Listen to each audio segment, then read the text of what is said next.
Kalau orang berbuat jelek lalu kita berbuat jelek, orang menghina kemudian kita hina, orang mencela kemudian kita cela, orang membuli kemudian kita bully, apa bedanya?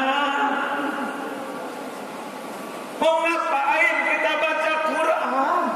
Mau apa kita sholawat kepada Rasul kalau kelakuan kita hanya bisa niru keburukan orang? Dakwah itu sama perkataan, hati, dan perbuatan. Itu inti dakwah dalam kebenaran. Kalau ngomong bagus, hati enggak bagus, kelakuan enggak bagus, dia penyebar fitnah, bukan dakwah. Ngomong mah gampang, yang tidak gampang itu sama mulut, hati, sikap. Syarat pertama dakwah itu menyelaraskan tiga itu. Nah, saudara Islam bukannya nolong saya, bukannya ngajarin saya, bukannya menuntun saya. Mengapa saudara malah mensweeping saya? Saya tuntut saudara di akhirat nanti. Waduh, ngepet yang sweeping. Ternyata bule marifat ini.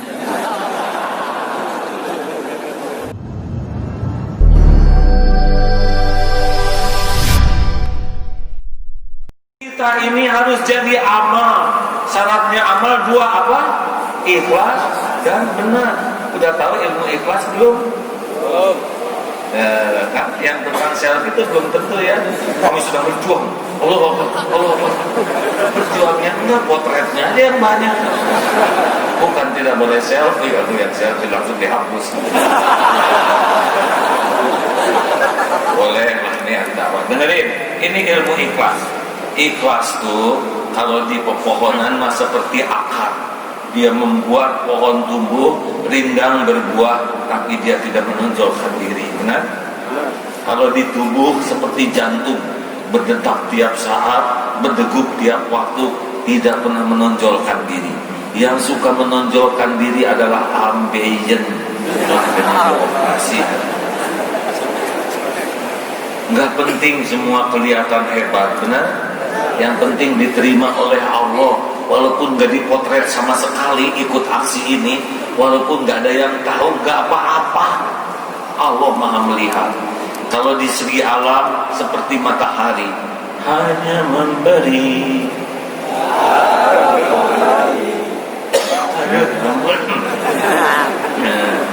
Tidak boleh ngomong sakit. Tidak boleh kelihatan demam juga hadirin. Bukan segini ada cengeng. Jadi mana tadi? Ini ilmu ikhlas. Ada orang, tidak ada orang. Allah ada, tidak? Jawab. Allah ada, tidak? Orang tahu, orang tidak tahu. Allah tahu, tidak? Orang lihat, orang tidak lihat. Allah lihat, tidak? Apakah semua perbuatan kita disaksikan oleh Allah? Jawab. Apakah setiap perbuatan ada balasannya? Apakah ada yang kelupaan Allah ngebalas? Jawab. Apakah ada yang kelewat? Apakah ada yang ketukar? Apakah ada yang bisa menghalangi? Apakah ada yang bisa menolak?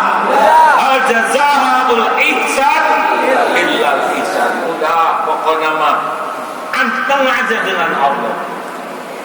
Gak pusing dengan penilaian orang. Nikmat bagi orang-orang yang berjuangnya ikhlas. Makanya pastikan rekan-rekan, jangan lebay berjuang kayak gini, gak ada apa-apanya ya. Dibanding dengan di Palestina, di Suriah, negara-negara lain. Jangan merasa jadi pahlawan, jangan merasa hebat, karena yang mati terbunuh di jalan Allah saja, kalau nggak punya ikhlas, gagal masuk surganya. Hafiz Quran saja, kalau nggak ikhlas, gagal jadi ahli surga. Apalagi kita yang berjuang kecil-kecilan dan banyak makannya ini, kita akan lebih banyak bekalnya daripada berjuang. Terima kasih yang ngasih korma ya Pak.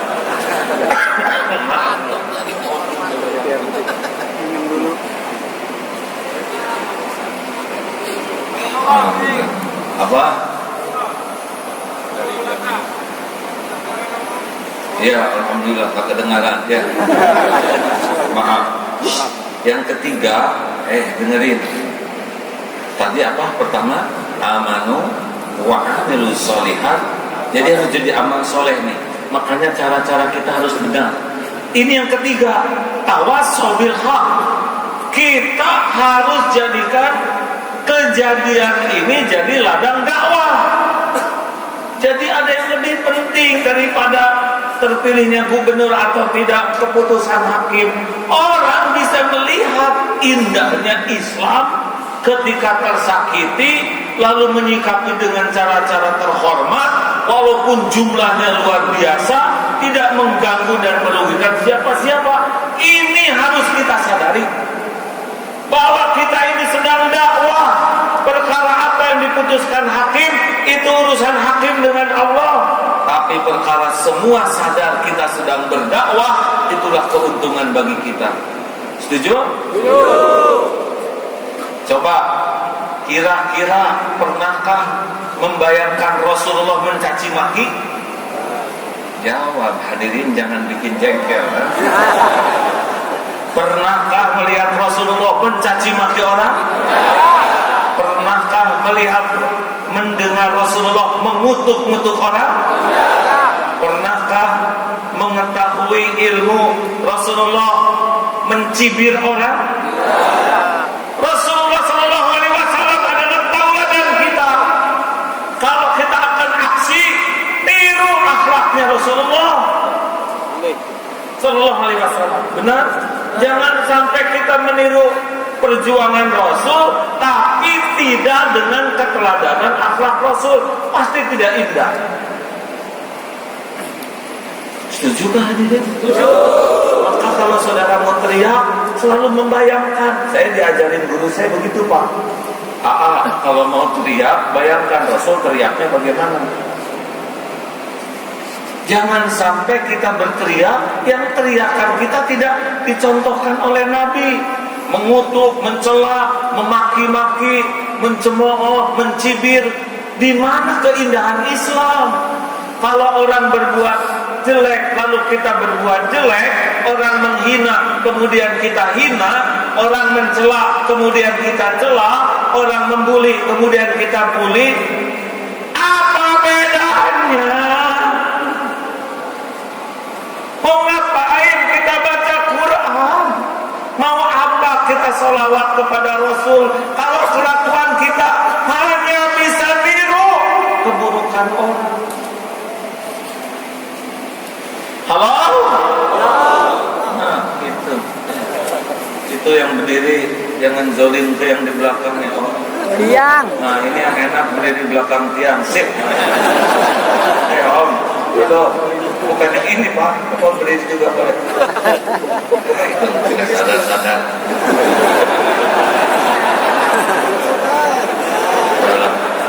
Tarik-tarik aja celananya kalau ditutup. Maaf ya, setuju tidak nih hadirin? Harusnya umat yang banyak, nih dengerin teman-teman, umat yang banyak wajahnya senyum, 5S, senyum, salam, sapa, sopan, santun. Dari semua itu ternyata viral bagaimana yang mau ke katedral, yang mau nikah, dipotret, diamankan oleh para askar, dan itu sesuatu yang indah, benar? Lihat bagaimana jamaah menyiapkan air minum untuk polisi, bagaimana polisi membantu menyiramkan air wudhu. Ternyata itu yang indah daripada lagi melotot kayak gini, benar? Bahwa penggebuk kayak gitu. Kita sadar aksi kita itu lebih besar daripada mencari keputusan makhluk adalah ini dakwah. Tawassaw bil haq. Sepakat? Harus sadar, kalau enggak kita enggak untung. Dunia menyoroti kita. Kini kesempatan emas, dunia bisa melihat bagaimana mayoritas umat Islam tersakiti, tetapi bersikap tetap bijak, walaupun jumlah banyak, tetap santun, tetap di jalur hukum. Ini yang harus kita jaga. Ini lebih bermakna daripada sekedar keputusan hakim. Sepakatkah hadirin sekalian? Kawan-kawan, jangan hanya aksi ini aja yang jadi dakwah. Pulang ke rumah tuh ngadak-ngadak soleh semua. Benar. Assalamualaikum ibu. Kenapa kamu jadi beda? Aksi bagi kami adalah memperbaiki diri kami. Apa artinya kami ingin orang lain menegakkan keadilan kalau saya tidak adil? Saya di rumah akan beres-beres. Tapi sebelum saya beres-beres, mohon diberi contoh oleh ibu.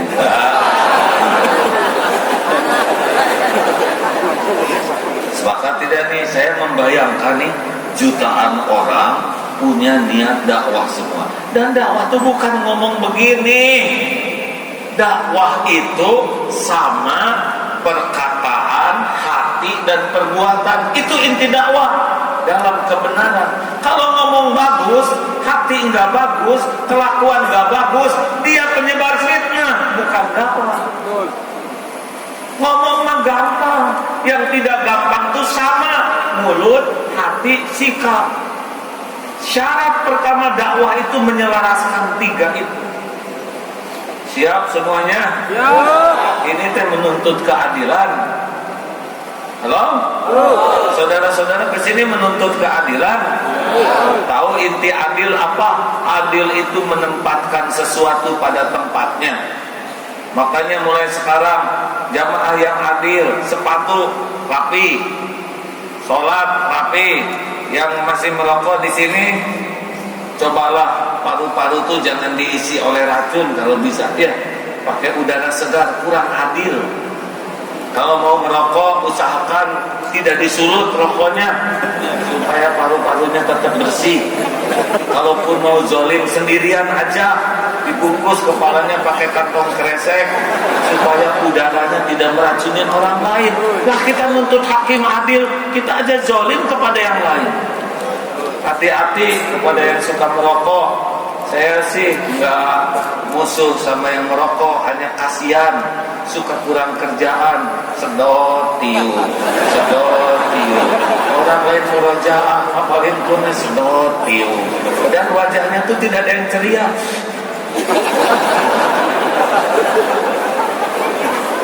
Saya mah tidak mau usir. Jangan ngomong gitu. Itu ada ustadz yang lagi merokok. Ingat, sesama bis kota dilarang saling mendahului. Saya mah tidak mau cerita ustadz. Siapa panutan kita? Rasulullah SAW. Kebayang tidak Rasul merokok? Jawab hadirin. Dakwahan? Tidak, kan tidak kebayang. Ketinggian kalau Rasulullah dibayangkan merokok, ya nggak enak hati kita. Para sahabat, apakah kebayang di Masjid Nabawi ada asbak gitu ya? Para sahabat gimana? Jawab. Bayang tidak? Ya. Terus dia siapa saudara? Lihat rokok melek dia. Jadi saya tahu. Nggak kuat ngebayangin para sahabat. Bayangkan para ulama besar, Imam Syafi'i, Imam Ahmad, Imam Hanafi, Imam Hanbal. Apakah terbayang oleh kita suka pada merokok? Ya udah tuh, kalau yang anutan-anutan gitu berhenti aja semuanya ya. Sepakat? Jangan suka menghina perokok, karena mereka tuh ingin berhenti tapi susah. Jadi kita doakan sing pahit. Itu lebih bermakna daripada mengejek ya. Jadi jangan suka mengeluarkan kata-kata yang menghina, membantu. Nah, saya diajarin guru saya satu ilmu, mau tahu nggak? Kata guru saya gini, kalau nanti diuji oleh Allah, ditakdirkan jadi mubalik, jadi ustadz atau dianggap ulama, ingat, posisi kita itu tidak boleh merasa lebih dari umat. Maksimal sama, tapi yang benar adalah di bawah. Karena tugas pendakwah itu adalah berkhidmat kepada Allah, menghamba kepada umat, berkhidmat di bawah posisi kita. Kepada yang belum tahu, kita bantu supaya tahu. Bukan menganggap bodoh. Yang tidak tahu itu amanah bagi kita. Yang lupa bantu supaya ingat, bukan dimaki. Yang tergelincir bantu supaya tidak tergelincir. Yang terjerumus bantu supaya dia bisa bangkit kembali. Pendakwah itu seperti orang yang anaknya diculik. Kalau anak diculik, mau dikejar tidak, dibebaskan tidak? Jawab hadirin. Saya lagi nahan sabarnya, nahan batuk. Kalau anak diculik, habis-habisan kita nolong anak, ya benar. Kalau istri diculik, habis-habisan kita ngebebaskan istri. Nah, orang yang tergelincir itu sedang diculik oleh tipu daya setan.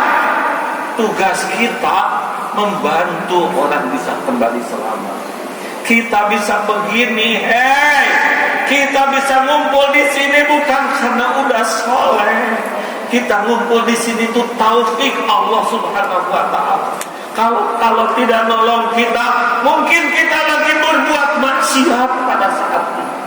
Mungkin kita tidak jumatan, mungkin kita yang sedang berzina, na'udzubillah, mungkin sedang merampok. Hanya taufik Allah, hidayah Allah kita bisa begini. Makanya jangan sombong. Kita hutang kepada saudara kita yang pangrok, yang bungrok, nakrok, yang rambutnya itu. Dia tuh ingin bahagia, ingin mulia, tapi belum tahu jalan. Harusnya yang kopiah putih merangkul mereka, benar? Yang non Islam itu mereka batuk dulu.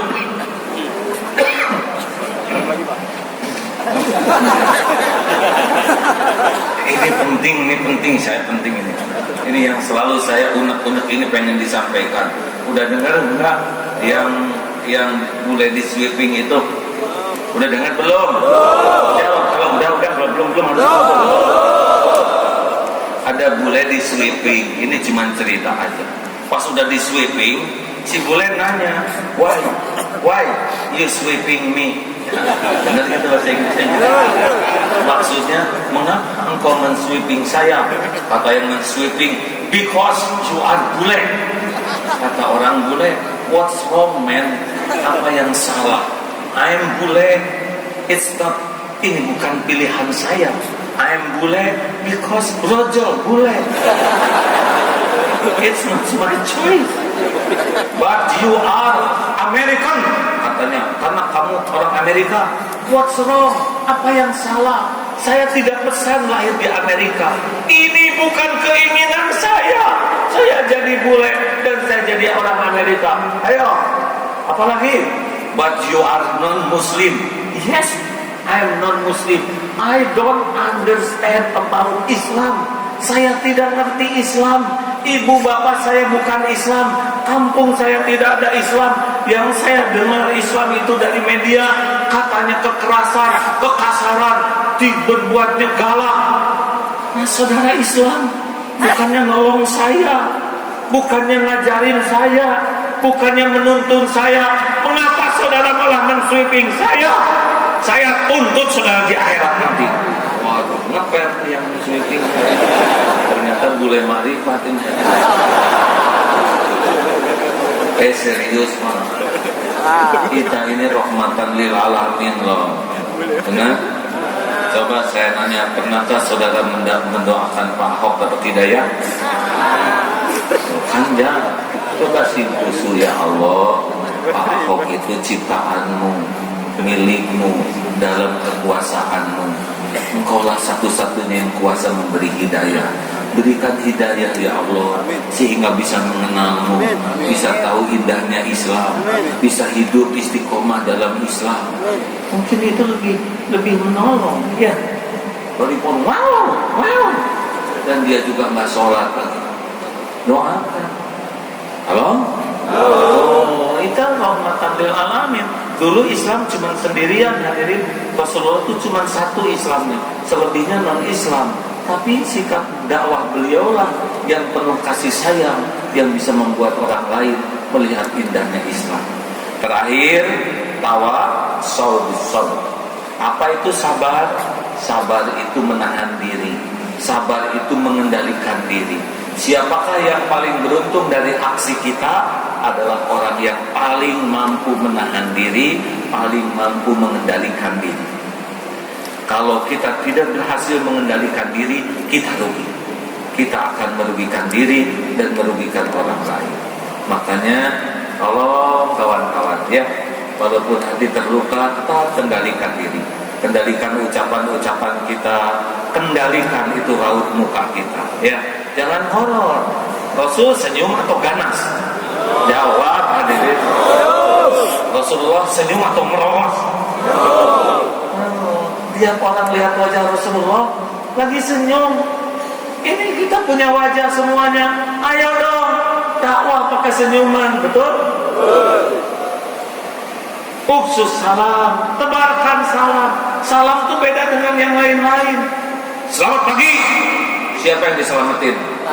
Pagi. Makanya habis selamat pagi dijebur ke selokan. Salam olahraga ini makin gak jelas.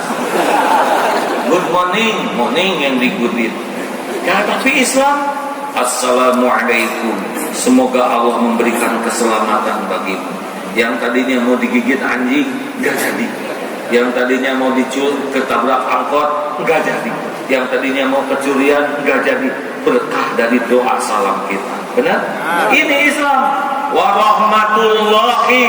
Semoga Allah mencurahkan kasih sayang.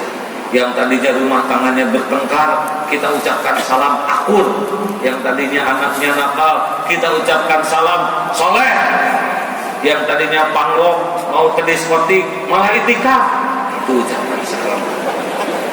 Wah ada kan di sini, ya kan? Yang mana? Yang ketiga, wa barokatuh. Berkah itu membuat orang dekat dengan Allah. Makanya hadirin, ayo, aksi ini bukan semata-mata pengadilan. Rugi terlalu kecil, benar? Aksi kita adalah meningkatkan iman kita, meningkatkan akhlak dan amal soleh kita, amal ibadah kita. Aksi kita adalah dakwah, memperbaiki diri, memperbaiki orang lain. Dan aksi kita ini adalah kemampuan mengendalikan diri kita, menahan diri, sehingga yang kita lakukan hanya yang Allah sukai. Masya Allah. Demikian Pak, Bu, cukup ya. Bagaimana ampun hadirin. Terima kasih ya. Saya memang dari Bandung sengaja ngejar ke sini, tapi Allah Maha menolong Pak. 9:30 dari Bandung sampai di sini pas menjelang azan tadi ya. Gimana caranya? Padahal macet biasa 4 jam, 5 jam, hanya 2,5 jam. Jadi Allah ngebulak-balik hati. Saya mau tahu, buat saya kasih tahu rahasianya enggak? Nah, wiridnya adalah Ya Hayyu Ya Qayyum bi rahmatika wa aslih li sya'ni kullah wa la takilni ila nafsi tarfata ain. Udah itu tambah doa Nabi Yunus. Doa Ashabul Kahfi, Rabbana atina min ladunka rahmah wa hayyi lana min amrina rasada. Lalu satu lagi doa Nabi Yunus, la ilaha illa anta subhanaka inni kuntu minaz zalimin. Masuk aja ke dalam mobil. Wah, bismillah ya Allah. Set, pas sampai ke sini. Karena mobilnya mobil polisi, itulah hadirin. Tapi karena nggak boleh ke ujung, itu sirinonya mati hadirin. Jadi kayak macan ompong. Alhamdulillah, anak kalau pakai sirine suka malu. Saya kalau dikawal malu, makanya mau masuk mobil aja polisi ya, paling bisa ketahanan. Insya Allah pada waktunya. Oh iya, melihat polisi, aparat atau siapapun, kalau ada sedikit perbedaan pendapat itu bukan musuh, ya, nggak boleh kayak gitu, ya. Itu saudara kita. Saudara jangan sebel sama aparat. Saya anak tentara nih gini-gini ya. Bapak saya ngedidik benar, makanya anak bisa begini, betul? Jangan ya. Nah, makanya lihat polisi, lihat aparat, jangan melakukan sesuatu yang tidak baik. Kalaupun ada beberapa pernyataan dari beberapa pihak yang kurang pas dengan kita, tidak identik, kita harus bermusuhan. Kata kuncinya jangan suka nambah musuh dalam hidup kita. Tambah saudara lebih indah. Benar? Buktinya saya bisa tepat waktu juga syariatnya lewat bantuan polisi, Kapolres dan timnya yang membuat kami bisa kesini dengan tepat waktu, izin Allah. Allahumma sholli ala sayyidina Muhammad wa ala alihi wa ashabihi ajma'in. Alhamdulillahirabbil alamin. Ya Allah, ya Hayyu ya Qayyum, ya Arhamar Rahimin, irhamna ya Allah, ya Dzal Jalali wal Ikram. Ya Allah, Engkaulah yang menakdirkan kami berkumpul di sini. Engkau tahu kami hanyalah hamba-Mu yang tidak punya apa-apa. Kami hanya hamba-Mu yang lemah. Kami hanyalah hamba-Mu yang berlumur dosa, bergelimang maksiat. Tapi kami yakin akan janji dan jaminan-Mu ya Allah. Jadikan majlis ini majlis yang Engkau ridhoi, majlis penuh ampunan-Mu ya Allah. Duhai yang Maha Pengampun, ampuni sebusuk apapun hidup yang pernah kami jalani. Ampuni sekelam apapun masa lalu kami. Ya Allah, jangan biarkan bencana demi bencana menimpa, diundang oleh dosa dan maksiat kami. Ampuni kami ya Allah. Ya Rabb, ampuni dosa yang tidak sengaja, ampuni dosa yang sengaja ya Allah. Ampuni maksiat yang berulang-ulang padahal kami tahu itu dosa. Allahumma inna nas'aluka taubatan nasuha wa taubatan qoblal maut wa rahmatan 'indal maut wa maghfiratan ba'dal maut. Allahumma hawwin 'alaina fi sakaratil maut. Allahumma inna nas'aluka husnal khatimah wa na'udzubika min su'il khatimah. Ya Arhamar Rahimin, duhai Allah, Engkau Maha tahu segala urusan kami. Engkaulah yang menggenggam siapapun di antara makhluk-makhluk yang Kau ciptakan. Ya Rabb, karuniakan kepada kami keadilan ya Allah, agar kemaksiatan tidak berulang-ulang ya Allah. Engkaulah yang menggenggam majelis hakim, seluruhnya dalam kekuasaan-Mu dengan sempurna. Berikan hidayah taufik-Mu ya Allah, agar takut padamu, agar bisa memutuskan seadil-adilnya. Ya Allah, kami berlindung kepadamu dari segala niat buruk, dari segala perbuatan buruk. Berikan kepada kami kemampuan untuk berbaik sangka padamu ya Allah, menerima apapun takdir-Mu, dan bimbing agar kami bisa menyempurnakan ikhtiar di jalan yang Kau ridhoi. Rabbana atina min ladunka rahmah wa hayyi lana min amrina rasyada. Allahumma ighfir lil mu'minina wal mu'minat wal muslimina wal muslimat al ahya'i minhum wal amwat. Rabbana atina fid dunya hasanah wa fil akhirati hasanah wa qina azabannar. Subhana rabbika rabbil izzati amma yasifun wa salamun alal mursalin walhamdulillah. Boleh jadi engkau tidak menyukai sesuatu, wa asa an takrahu syai'an wa huwa khairul lakum, padahal baik menurut Allah bagimu.